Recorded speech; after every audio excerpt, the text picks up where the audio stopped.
US election polls. Who is ahead, Harris or Trump? Voters in the US go to the polls on 5 November to elect their next president. The election was initially a rematch of 2020, but it was upended in July when President Joe Biden ended his campaign and endorsed Vice-President Kamala Harris.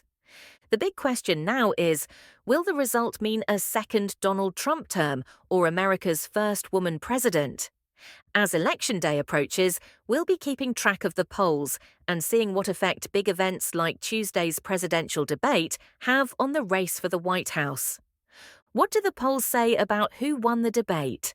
Just over 67 million people tuned in to watch Harris and Trump go head-to-head in the debate in Pennsylvania on Tuesday night, with the BBC's Anthony Zurcher saying the Democrat came out on top in the fiery encounter. But what do the polls tell us?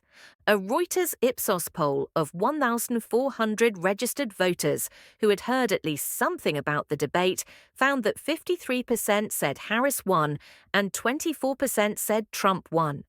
It also suggested Harris had a lead of 5 points over her rival nationally, 47% to 42%, up from 45% to 41% in August.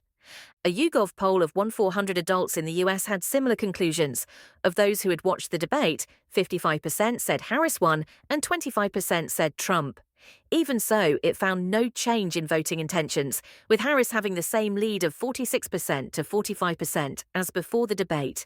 There was also no bump for Harris in a morning consult poll of 3,300 likely voters that put her lead at 50% to 45%, although Trump was down 1 point from 46% in their poll before the debate.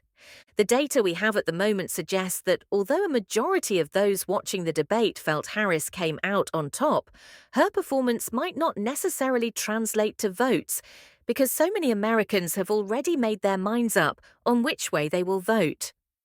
Who is leading national polls?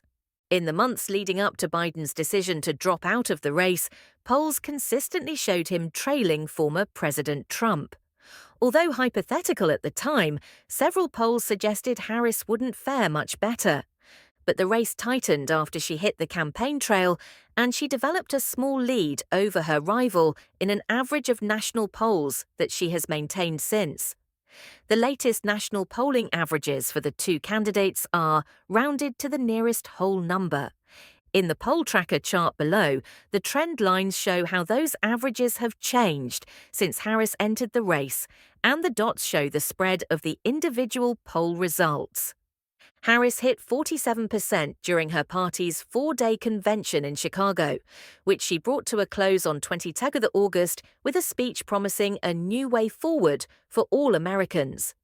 Her numbers have moved very little since then. Trump's average has also remained relatively steady, hovering around 44%, and there was no significant boost from the endorsement of Robert F. Kennedy, who ended his independent candidacy on the 23rd of August. While these national polls are a useful guide as to how popular a candidate is across the country as a whole, they're not necessarily an accurate way to predict the result of the election. That's because the US uses an electoral college system to elect its president, so winning the most votes can be less important than where they are won. There are 50 states in the US, but because most of them nearly always vote for the same party, in reality there are just a handful where both candidates stand a chance of winning. These are the places where the election will be won and lost and are known as battleground states. Who is winning in battleground states? Right now, the polls are very tight in the 7 battleground states, which makes it hard to know who is really leading the race. There are fewer state polls than national polls, so we have less data to work with, and every poll has a margin of error that means the numbers could be higher or lower. As it stands, recent polls suggest there is less than 1 percentage point separating the two candidates in several states. That includes Pennsylvania, which is key, as it has the highest number of electoral votes on offer and therefore makes it easier for the winner to reach the 270 votes needed. Pennsylvania, Michigan, and Wisconsin had all been Democratic strongholds before Trump turned them red on his path to winning the presidency in 2016.